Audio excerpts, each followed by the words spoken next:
Bismillahirrahmanirrahim. Assalamualaikum warahmatullahi wabarakatuh.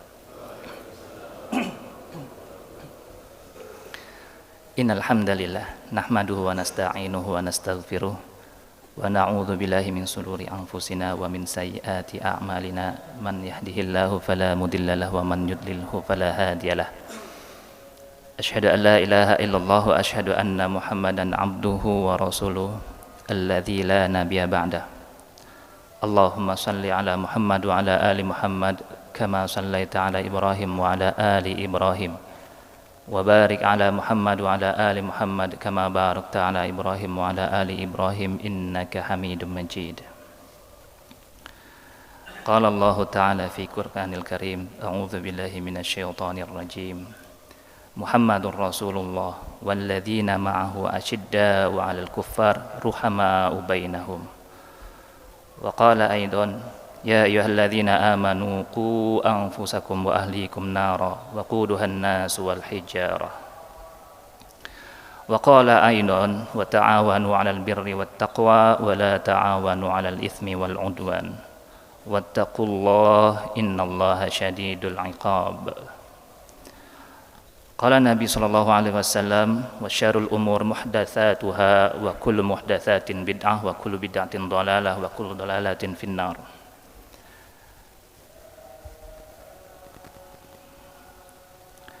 Yang sama-sama kami hormati para ustadz yang pada saat ini tidak bisa kami sebutkan satu persatu, namun tidak mengurangi rasa ta'zim kami.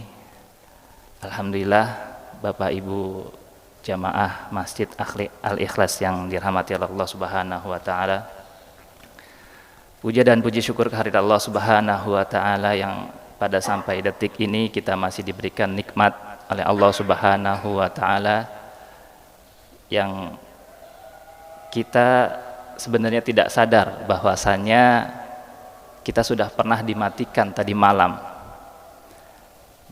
Bayangkan ketika kita tadi malam mati, kita nggak hidup lagi, tapi alhamdulillah pada saat ini kita masih diberikan kehidupan sehingga kita masih diberikan kesempatan oleh Allah Subhanahu wa taala untuk dapat masih beribadah kepada Allah Subhanahu wa taala. Salawat serta salam tidak lupa kita sampaikan kepada Nabi Muhammad sallallahu alaihi wasallam. Bapak Ibu yang dirahmati Allah Subhanahu wa taala, pertemuan sebelumnya kita pernah menyampaikan dasar-dasar mengenai apa sih yang harus kita lakukan ketika kita bertransaksi sesuai Al-Quran dan As-Sunnah. Kali ini kita akan melanjutkan transaksi-transaksi baik yang dibolehkan oleh Al-Quran dan Sunnah atau yang dibolehkan oleh agama maupun transaksi-transaksi yang tidak dibolehkan.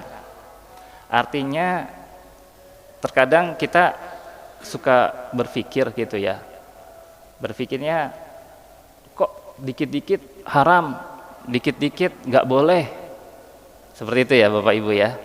Ketika kita mau belanja, dikit-dikit nggak boleh, dikit-dikit haram. Tapi sebenarnya Bapak Ibu yang dirahmati Allah Subhanahu wa taala, kalau kita melihat ya, terjun langsung dalam praktek gitu ya. Contoh kita pergi ke pasar saja ya, Bapak Ibu mungkin pernah belanja ke pasar gitu. Kita bisa lihat, kita mau belanja, kira-kira pernyataan tadi benar atau salah? Dikit-dikit haram, misalkan begitu ya Bapak Ibu ya. Kalau kita pergi ke pasar, kita mau belanja, apa sih kita butuhan buat dapur kita? Misalnya kita beli sayur mayur, tomat misalkan gitu. Kira-kira tomat halal apa haram Bapak Ibu? Halal ya Bapak Ibu ya. Kemudian kita mau beli cabai, bumbu dapur gitu ya. Kira-kira halal nggak itu ya Bapak Ibu ya? Halal ya Bapak Ibu ya. Kemudian kita mau beli daging ayam. Insya Allah halal ya Bapak Ibu ya. Apalagi ketika kita membeli ya banyaklah pisang, buah-buahan dan yang lainnya. Kalau kita hitung-hitung halal semua ya rata-rata ya. Kemudian kalau kita misalkan berbicara, kita mau beli daging, wah di situ ada babi tuh misalkan ya, daging babi halal apa haram Bapak Ibu? Haram ya. Apalagi kita mau beli yang model-modelnya kayak ati sapi lah gitu ya. Marus, mungkin ada yang pernah tahu gitu Bapak Ibu ya, marus. Itu darah yang dibekukan kemudian ya mirip seperti ati apa namanya? Sapi atau ati kambing gitu ya. Halal atau haram Bapak Ibu? Nah, sekarang haram apa halal? Haram. Sekarang kita hitung. Yang halal apa yang haram yang banyak? Halal atau haram yang banyak?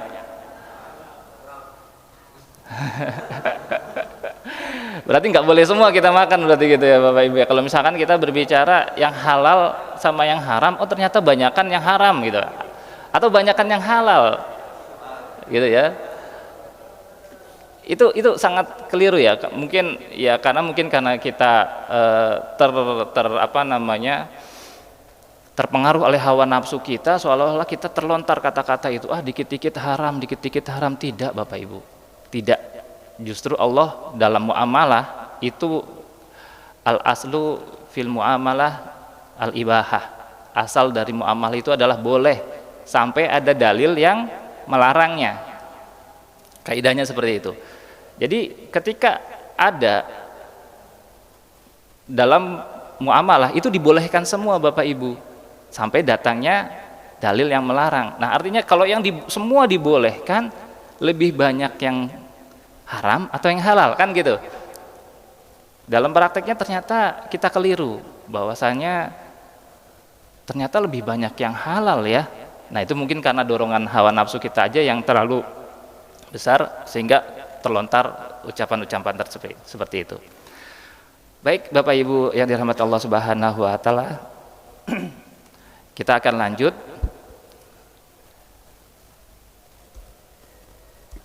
Nah, kita akan membahas ada 7 larangan ya Bapak Ibu, 7 larangan yang terkandung dalam transaksi syariah. Apa aja sih gitu ya?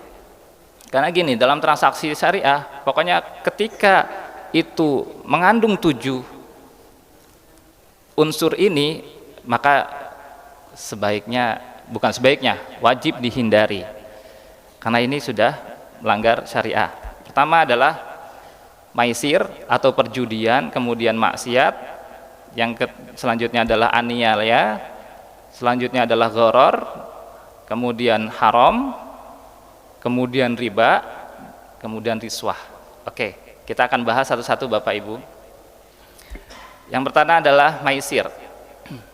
Maisir ini perjudian Bapak Ibu.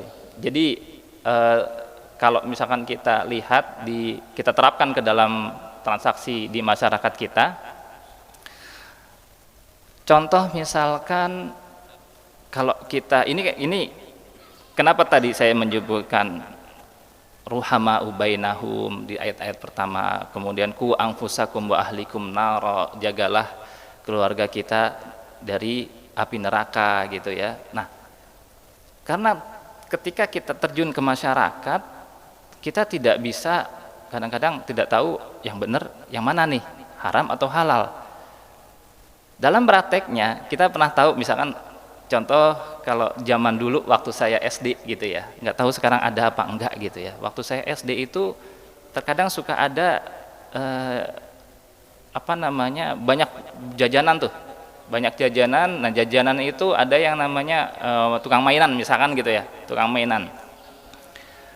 Ketika ada tukang mainan, saya coba lihat tuh, waktu SD sudah coba mikir mainan mana yang saya mau beli gitu kan.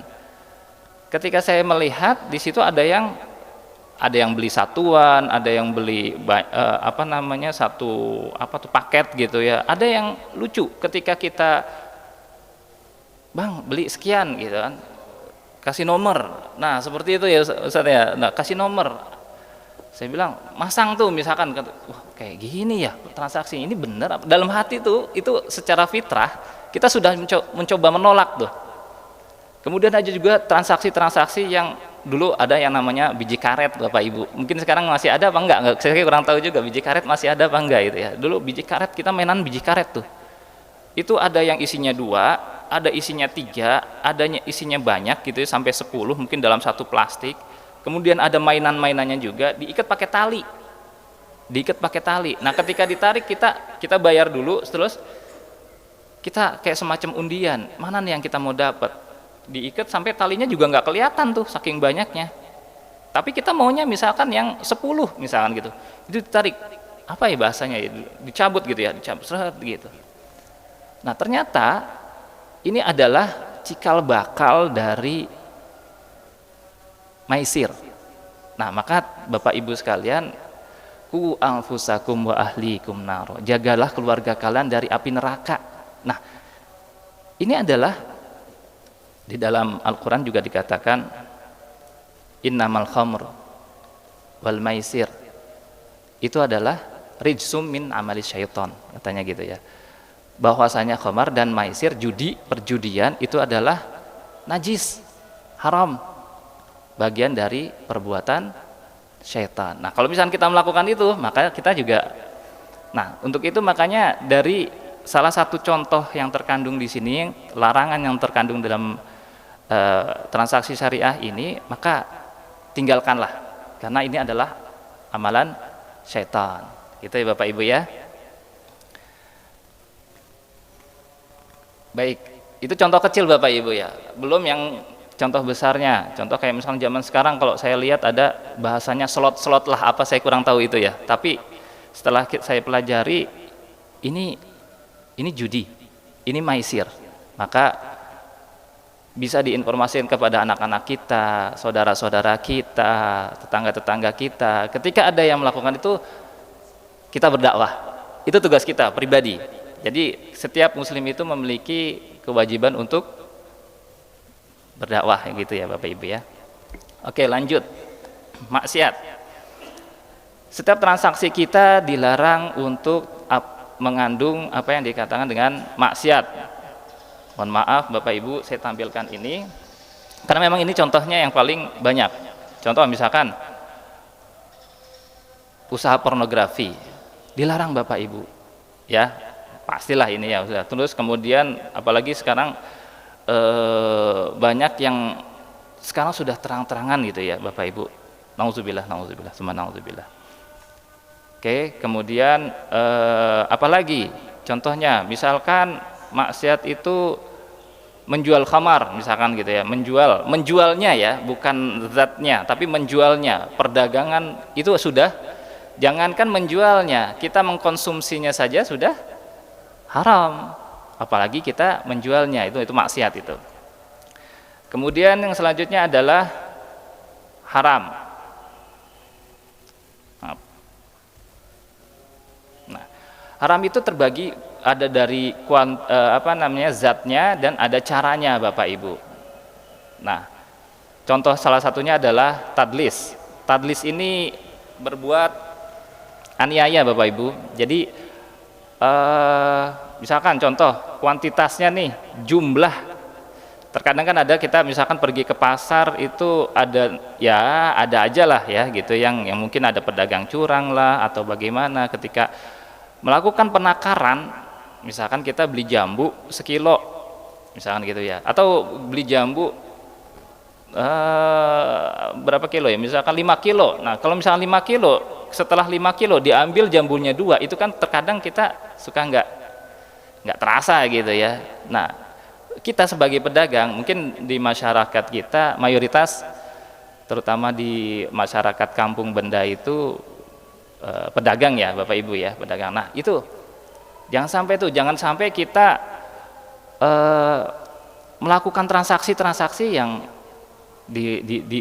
tidak dibenarkan begitu. Karena ada satu cerita Bapak Ibu, satu riwayat yang diceritakan, satu riwayat dikatakan ada sahabat-sahabat yang heran, kenapa sih Muhammad Shallallahu Alaihi Wasallam itu berdagang dengan suksesnya. Ketika bertemu dengan orang Yahudi, cara orang Yahudi seperti apa? Dan dia pelajari itu. Ternyata cara orang Yahudi itu ketika menakar satu barang, zaman dulu itu perdagangan sangat kental sekali, menakar suatu dagangan itu dikurangi.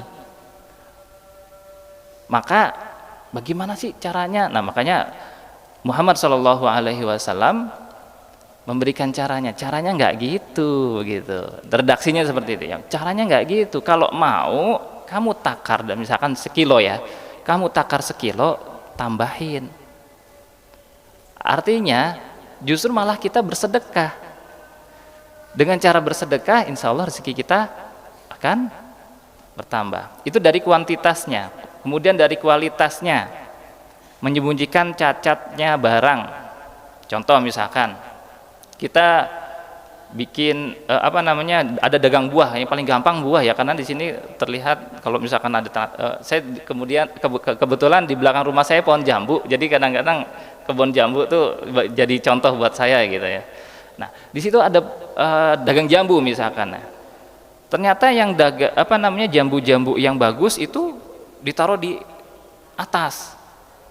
Wah, seolah-olah itu jambu bagus semuanya. Padahal sejatinya ketika kita bongkar, ternyata ada beberapa jambu yang busuk. Nah, ketika misalkan ditakar, nah itu menyembunyikan cacatnya barang itu terlarang, Bapak Ibu. Jadi sebaiknya kita hindari perbuatan seperti itu. Kemudian dari harga, memanfaatkan ketidaktahuan pembeli akan harga pasar. Jadi seolah-olah harga pasar telur seperempat misalkan 20.000 ya, seperempat 7.000 ya, sekilo 24.000 ya, biasanya gitu ya. Orang awam yang baru datang itu nggak tahu tuh harganya berapa, kita tembak aja. Misalkan kalau kayak sekarang, dulu pernah ada booming ya di media sosial, sekali belanja langsung ditembak, padahal makanan cuma paling satu mangkok bakso misalkan gitu. Berapa sih rata-rata satu mangkok bakso harga pasar? 10 sampai 15.000 Bapak Ibu, paling seperti itu. Cuman ketika ada orang datang, orang asing yang tidak tahu, maka kita tembak 50.000 misalkan gitu. Padahal mah itu cuma sekedar 10 sampai 15.000. Nah, itu mengambil kesempatan, ketidaktahuan pembeli itu diharamkan Bapak Ibu ya. Kemudian masalah waktu, menyanggupi atau tidak delivery time yang disadari tidak akan sanggup memenuhinya. Contoh misal Bapak Ibu, ini bisa jadinya kapan? Paling besok.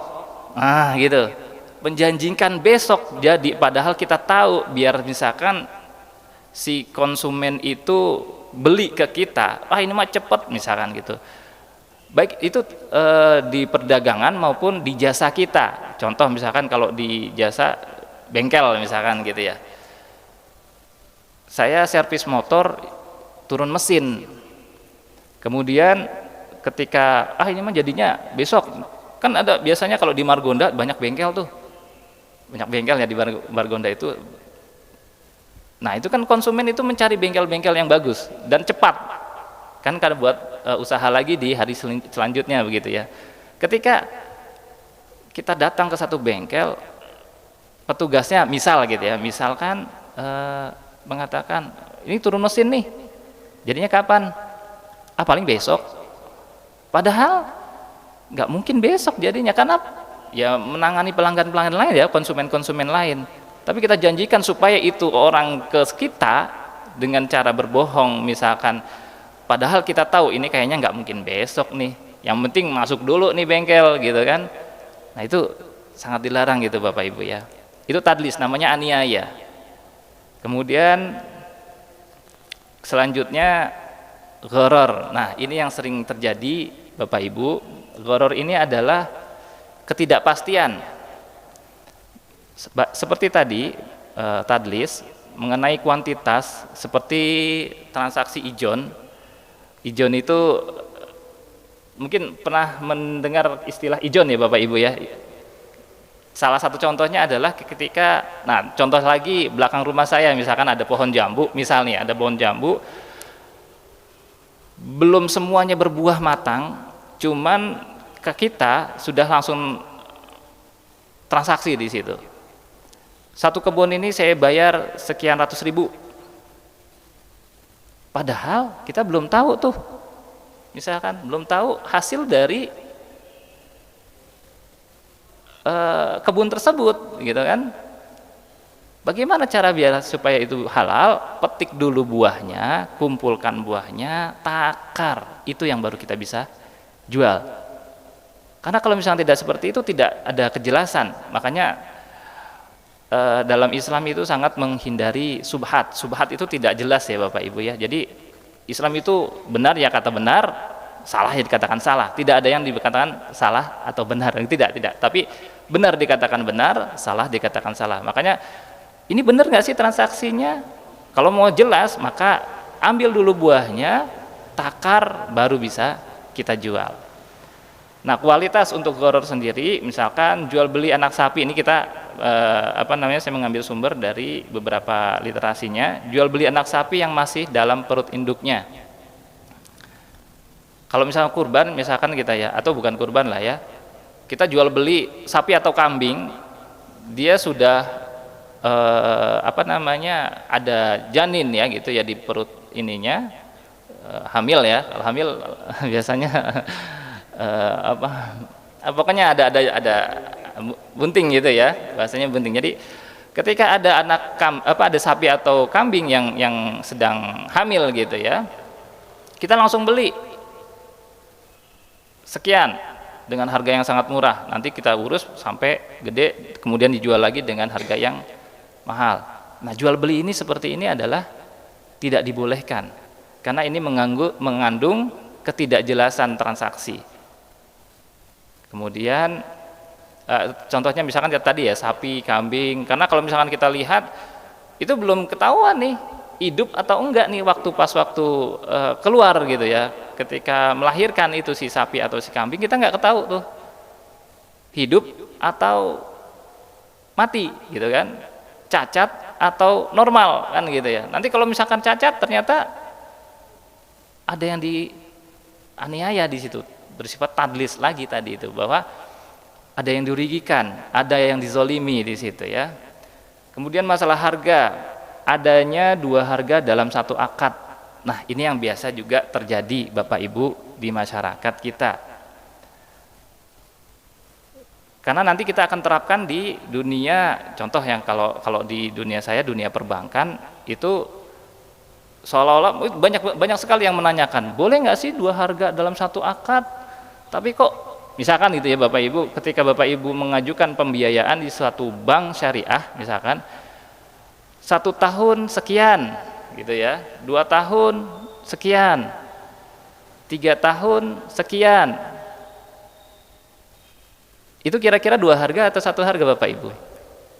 Nah, itu banyak perdebatan tuh Bapak Ibu seperti itu.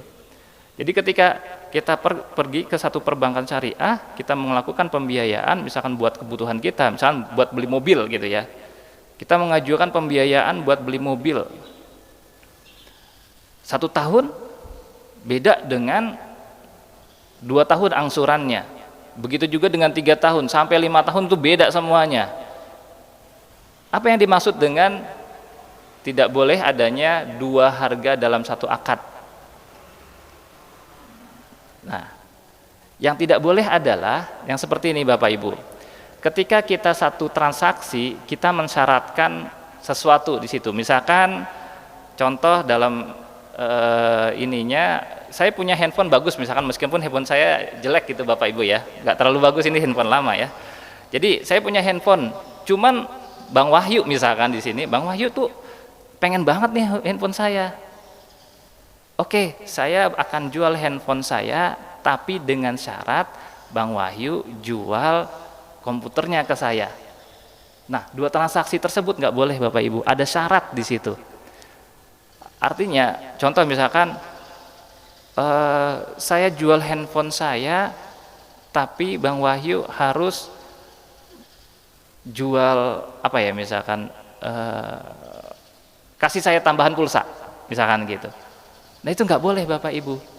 Jadi nggak boleh adanya satu transaksi tapi dua akad di situ. Jadi transaksinya apa sih sebenarnya? Sejatinya adalah jual beli handphone. Tapi di situ ada dua syarat di situ. Ketika Bang Wahyu misalkan beli handphone saya, ada kewajiban Bang Wahyu harus menjual laptopnya misalkan gitu, karena saya pengen banget laptopnya Bang Wahyu misalkan gitu. Nah itu yang tidak dibolehkan, karena sewaktu-waktu misalkan ternyata Bang Wahyu sangat butuh laptopnya juga buat anaknya belajar misalkan, sekarang kan lagi zaman-zamannya daring gitu ya, belajar, sehingga tidak bisa belajar dengan cara memutus kegiatan itu gitu ya. Nah itu salah satunya. Kemudian yang tadi masalah bank tadi, perbankan syariah itu cuma satu akad Bapak Ibu, jadi jangan dianggap bahwa ketika 1 tahun sekian rupiah angsurannya, 2 tahun sekian rupiah, 3 tahun sekian rupiah, itu dianggap beberapa akad. Tidak, yang kita akadkan cuma satu. Berapa tahun itu yang kita akadkan, tidak ada syarat untuk ketika misalkan 1 tahun berarti berlaku juga yang 2 tahun, berlaku juga yang 3, tidak. Kita cuma satu akad, ketika kita sudah sepakat dengan 1 tahun, ya udah 1 tahun lagi, tidak ada syarat apapun di situ, tidak ada syarat tambahan di situ. Maka itu masih dikatakan dengan satu transaksi dengan satu akad. Berbeda dengan yang tadi ada 2 harga dengan 1 akad, karena ada transaksi tambahan yang mensyaratkan untuk bisa terjadinya transaksi inti seperti itu. Kemudian selanjutnya yang termasuk gharar adalah mengenai waktu. Di sini contohnya adalah jual beli onta yang hilang atau burung yang ada di langit yang lepas gitu ya. Artinya sesuatu yang tidak kita kuasai itu tidak boleh kita jual belikan. Karena kita nggak tahu nih, ketika misalkan itu onta misalkan atau sapi atau kambing yang hilang gitu ya. Ketika kita jual, saya mau jual kambing saya, cuman lagi hilang, ntar kalau udah ketemu saya kasih deh, tapi uangnya sekarang. Nah itu tidak boleh, karena kita nggak tahu tuh ketemunya kapan tuh kambing. Kalau tuh kambing masih ada, tapi kalau udah nggak ada, nah itu yang agak repot tuh. Artinya ada yang terzolimi di situ. Nah seperti itu ya Bapak Ibu ya. Itu 2 transaksi yang dilarang. Transaksi selanjutnya adalah zatnya, haram. Ada haram zatnya, ada haram selain zatnya, ada yang akadnya haram. Contoh pertama tadi adalah babi. Babi itu zatnya haram ya Bapak Ibu ya, sudah mengetahui semua mungkin ya. Kemudian khamar, kemudian bangkai, dan yang selanjutnya adalah darah. Makanya tadi saya sebutkan marus itu adalah biasanya itu adalah darah yang dibekukan, itu haram Bapak Ibu. Kemudian takrir atau gharar tadi, kedua adalah riba untuk zatnya ini, kemudian maisir dan riswah. Nah untuk yang selanjutnya yang haram adalah akadnya. Di sini ta'aluk atau keterkaitan. Nah keterkaitan itu kayak tadi, misalkan terjadinya 2 transaksi dalam 1 akad. Nah ini tidak boleh Bapak Ibu. Oke, nah ini kemarin kita sudah bahas mengenai riba, bahwa riba itu adalah satu tambahan yang di luar dari transaksi inti. Contoh misalkan kayak tadi, saya sudah beli mobil dalam 1 tahun misalkan 2 juta angsurannya, atau terlalu kecil ya. mau banget kali ya kalau misalnya 2 juta 1 tahun gitu mobil ya. Misalkan 5 juta itu dalam 3 tahun. Nah kalau kita telat dalam per bulannya, maka akan didenda. Denda itu adalah tambahan. Nah tambahan itu adalah riba. Seperti itu Bapak Ibu ya. Jadi nggak boleh tuh ada tambahan. Kalau namanya jual beli pinjam meminjam, itu tidak boleh dibarengi dengan hal-hal tersebut. Selanjutnya adalah banyak dalilnya. Kemudian riswah. Nah ini Bapak Ibu, riswah ini adalah suap Bapak Ibu ya. Kalau dalam prakteknya, contoh misalkan kita mau mengajukan pembiayaan di salah satu perbankan syariah untuk melancarkan atau supaya disetujui oleh si bank, maka kita kasih dulu tuh, misalkan ada marketing yang datang ke rumah kita gitu ya, kita tempelin nih buat uang rokok, misalkan seperti itu Bapak Ibu, nih buat orang uang rokok. Ini belum terjadi nih Bapak Ibu nih, belum terjadi. Artinya uang rokok itu buat apa sih? Buat melancarkan kah? Atau buat apa? Nah itu tidak jelas juga tuh. Asumsi yang paling tepat adalah yaitu tadi, suap tersebut artinya supaya buat melancarkan persetujuan, supaya di ACC biasanya gitu, supaya tidak tidak ditolak.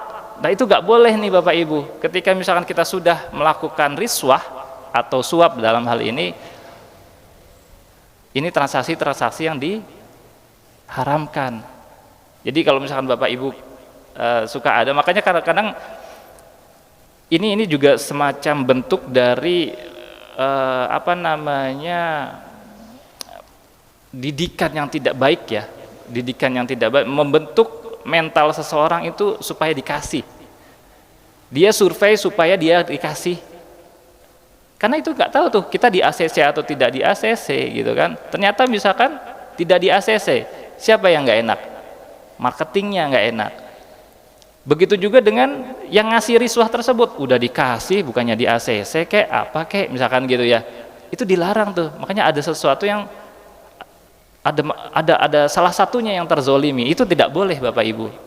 Jadi suap itu ketika misalkan ada, kita mau mengajukan pembiayaan, hindari itu seperti itu, hindari kita memberikan suap terhadap marketing.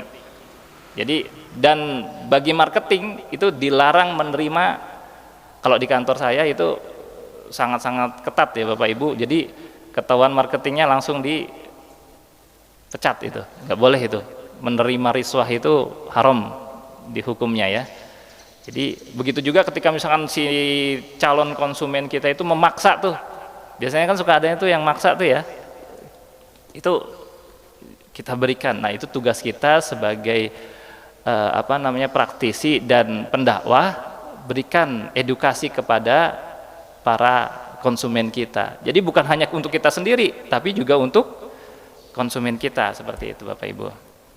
Nah itu hanya 7 Bapak Ibu diantaranya yang dilarang, diantaranya tadi bahwasannya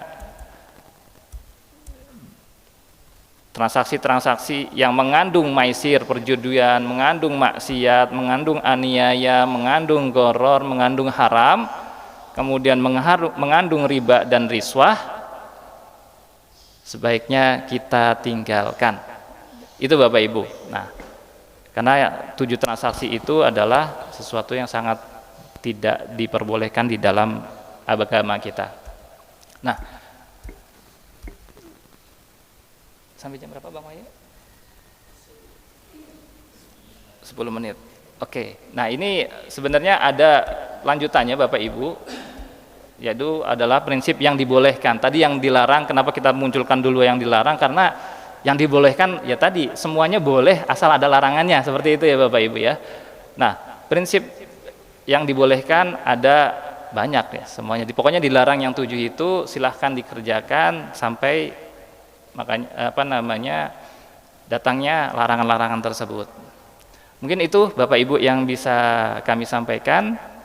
Mungkin ada yang mau ditanyakan atau didiskusikan buat pertemuan kali ini, kami persilakan. Masih banyak. Baiklah, sama-sama kita dengarkan pemaparan materi yang disampaikan oleh guru kita. Baik, kita langsung saja bagi jamaah yang bertanya kami persilakan. Ya, silakan Pak Arifin.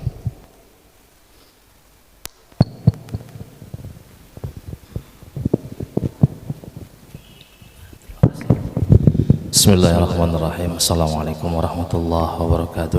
Waalaikumsalam warahmatullahi wabarakatuh. Alfan Ustaz, mungkin izin bertanya, sekarang mungkin diskusi kali ya.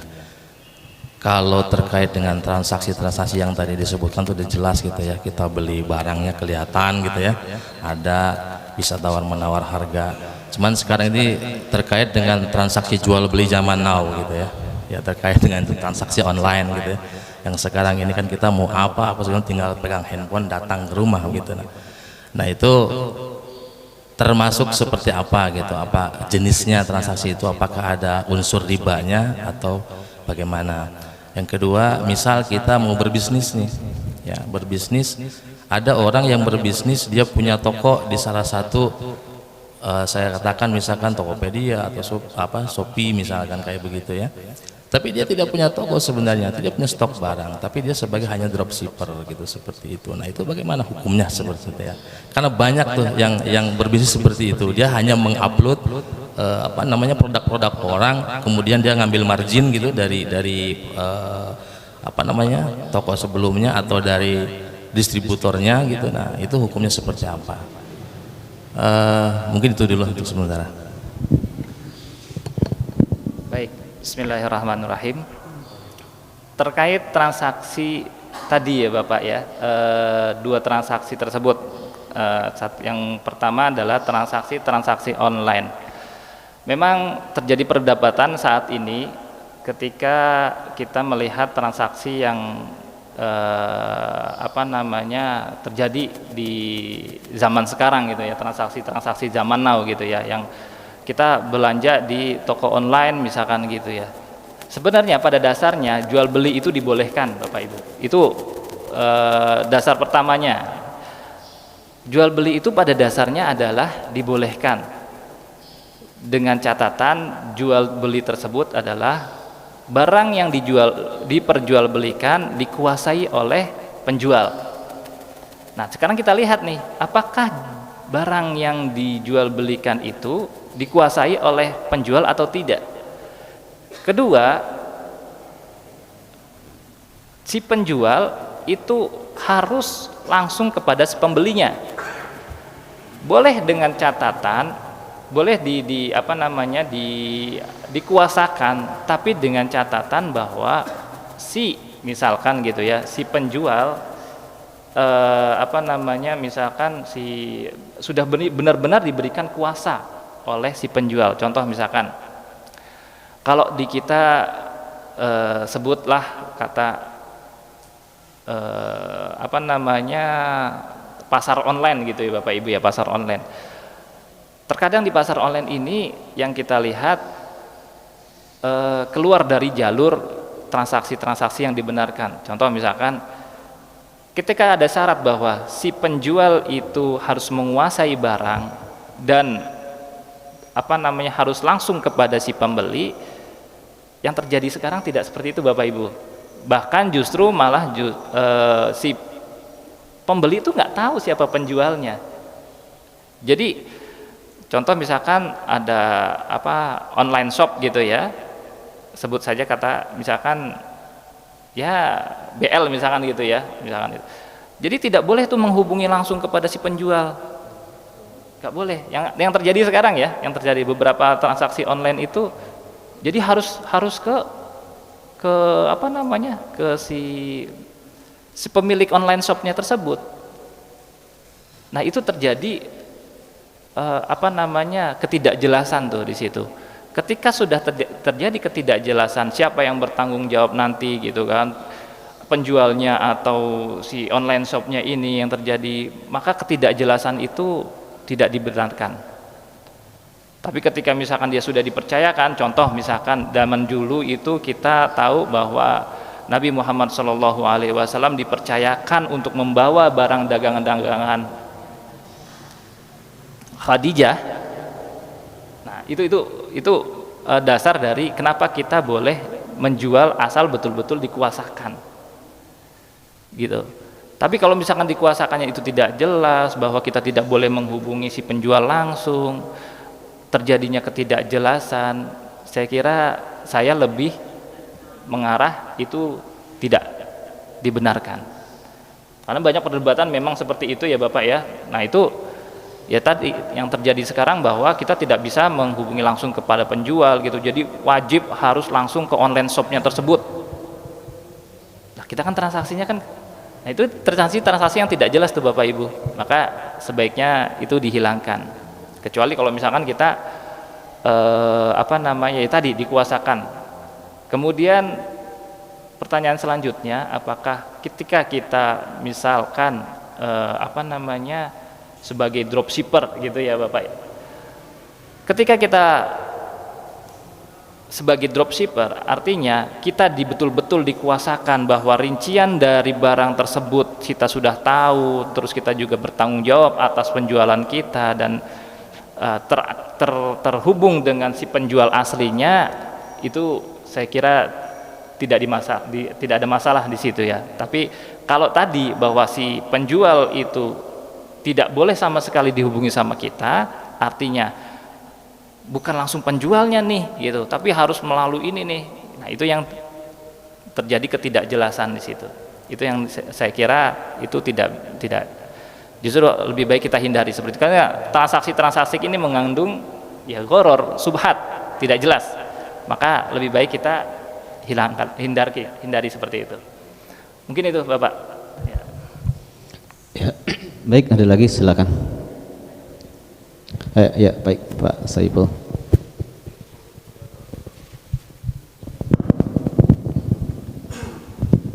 Bismillahirrahmanirrahim. Assalamualaikum warahmatullahi wabarakatuh. Waalaikumsalam warahmatullahi wabarakatuh. Terkait dengan ekonomi syariah, sebentar lagi bulan Desember, mungkin banyak yang sudah menimbun barang-barang. Ya. Dengan menimbun barang-barang kita mengharapkan keuntungan berlipat ganda dari harga normalnya. Apakah ini termasuk yang sudah sesuai dengan syariah atau tidak, menimbun barang dengan ingin mendapatkan keuntungan sebesar-besar. Yang kedua, ada transaksi pengumpulan dana dengan cara membuat surat edaran dengan dipatok uang sekian rupiah untuk pembiayaan kegiatan agama, contohnya maulid lah gitu ya. Apakah kegiatan pembiayaan ini sudah sesuai dengan syariat agama, yang mungkin nanti penggunaannya untuk seragam, mungkin makanan konsumsi yang kita makan itu kan hasil meminta-minta, seolah-olah meminta-minta, bukan donatur. Donatur itu artinya kan dia menyerahkan langsung ke masjid dananya tanpa meminta. Ini kan meminta-minta dengan surat edaran dengan uang sekian rupiah. Apakah itu sudah sesuai pembiayaannya dengan syariat? Mungkin itu saja. Terima kasih. Bismillahirrahmanirrahim. Terima kasih Bapak atas dua pertanyaan yang tadi. Yang pertanyaan pertama adalah penghimpunan dan penimbunan dana. Itu kalau bahasa ininya adalah, nah kita akan langsung bahas mengenai transaksi yang dibolehkan Bapak, karena di sini sangat terkait dengan pertanyaan Bapak tadi bahwa bagaimana menimbun dengan maksud supaya ketika harga itu naik maka kita akan mendapatkan keuntungan yang banyak. Pertama, kita harus mengetahui dulu akibat dari penimbunan tersebut. Kalau kita berdasarkan tadi yang tadlis aniaya, dasar dari ketidakbolehan kita melakukan tadlis atau aniaya, maka ini masuk Bapak, penimbunan tersebut. Karena ketika kita melakukan penimbunan, akibat yang terjadi gitu ya, kita mengetahui akibat ini pasti merugikan nih gitu kan. Dan kita sadar dalam hati nurani kita tuh tahu bahwa kayaknya ya siapapun itu, meskipun itu orang awam, pasti maksudnya seperti itu, supaya kita mendapat keuntungan, sehingga ketika misalkan keuntungan tersebut kita dapatkan, apa yang masyarakat lain temukan, bahwasanya masyarakat akan merasakan kesulitan untuk mendapatkan barang. Nah itu kan satu kezaliman ya Bapak ya, saya kira ya, satu kezaliman, sehingga ketika misalkan kita melakukan penimbunan dengan maksud mengambil keuntungan pribadi dan menzolimi orang lain, otomatis itu sudah melakukan tadlis Bapak, perbuatan aniaya. Itu yang pertama. Kedua, terkait mengenai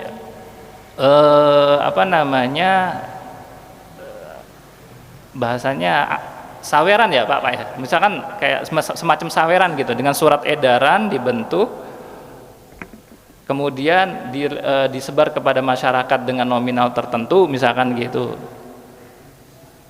Apa boleh atau tidak gitu ya. Nah, prinsip pertama adalah yang tadi bahwa kita tidak boleh melakukan aniaya. Tidak boleh ada yang merasa terzolimi, tidak boleh ada yang merasa dirugikan.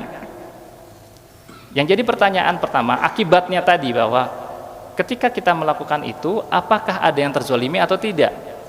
Caranya, apakah itu melakukan paksaan atau tidak?